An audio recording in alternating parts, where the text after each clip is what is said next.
Elena's husband went missing during a hiking trip. Despite months of searches, no trace of him was ever found. For years, she oscillated between hope and despair.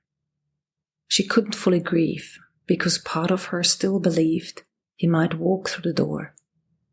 Her grief was stuck in limbo, a never-ending cycle of wondering and waiting.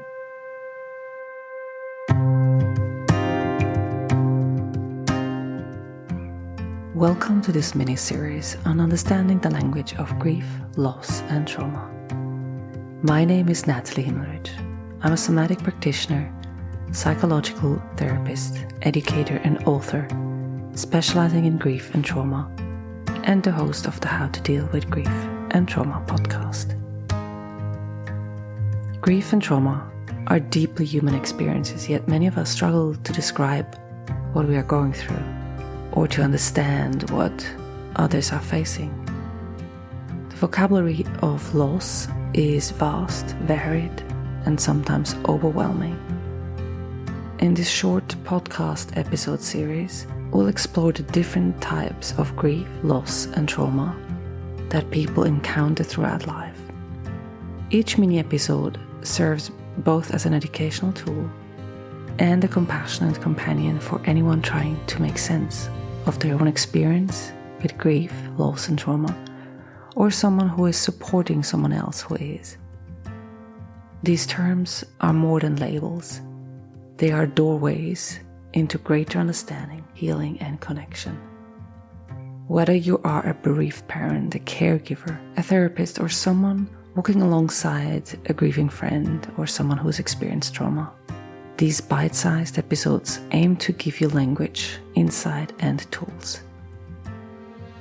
Each one includes a definition, some key considerations, an explanation of why it matters, relevant podcast episodes, and frequently asked questions that I have been asked by my clients and you, the listener of the podcast. And my answers are all grounded in both professional and lived experience. So let's begin. Ambiguous grief is the experience of mourning a loss that lacks clarity, resolution, or closure. This often happens when a loved one is physically absent but psychologically present, for example in a missing person case, or physically present but psychologically absent, for example with dementia, addiction, or if someone is in a coma.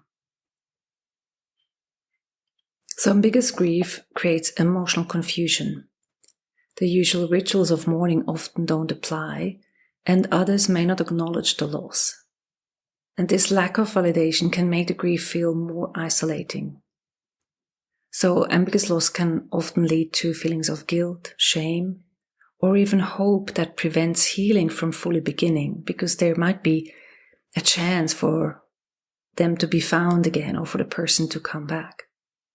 And this uncertainty prolongs the grieving process, and people may fluctuate between grief and hope indefinitely.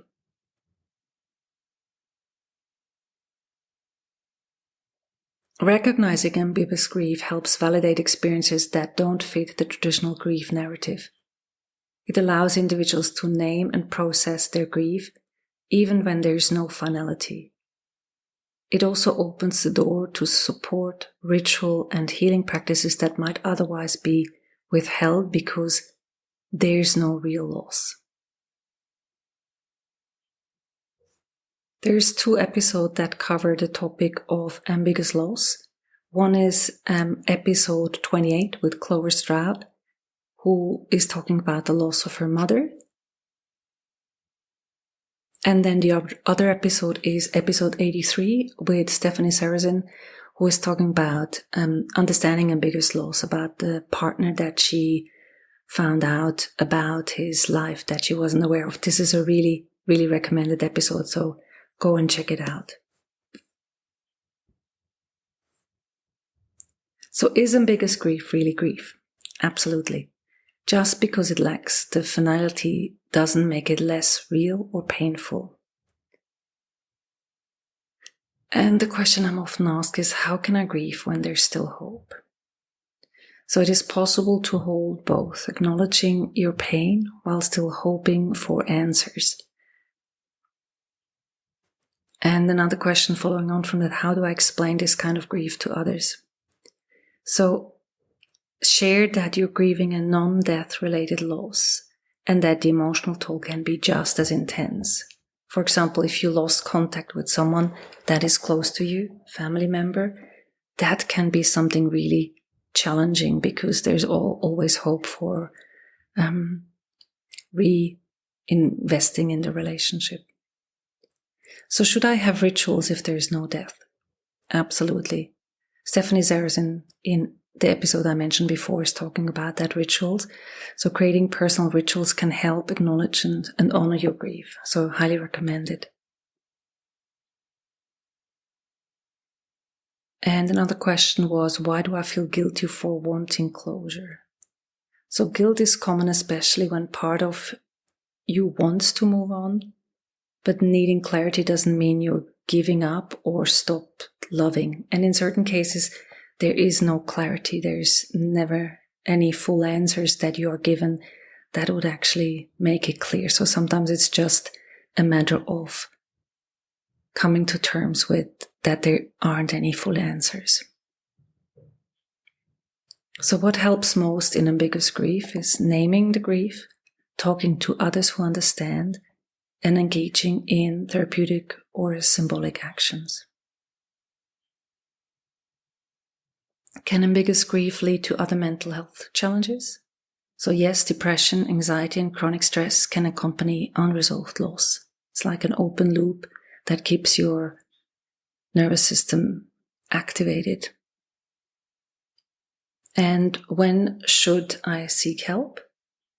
If your grief feels overwhelming, interferes with functioning, or you feel stuck, a therapist familiar with ambiguous loss can really help. Next up, I'm going to be talking about masked grief. So check back in.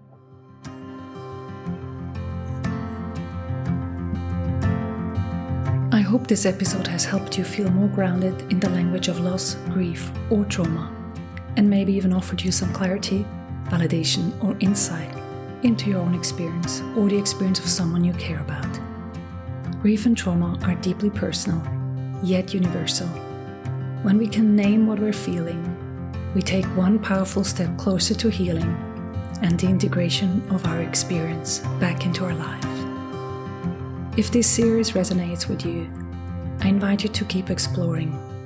You'll find more resources, courses, and ways to work with me at nathaliehimmelrich.com. And of course, you're always welcome to revisit any of the episodes whenever you need a gentle reminder that you're not alone. Until next time, take good care of your heart.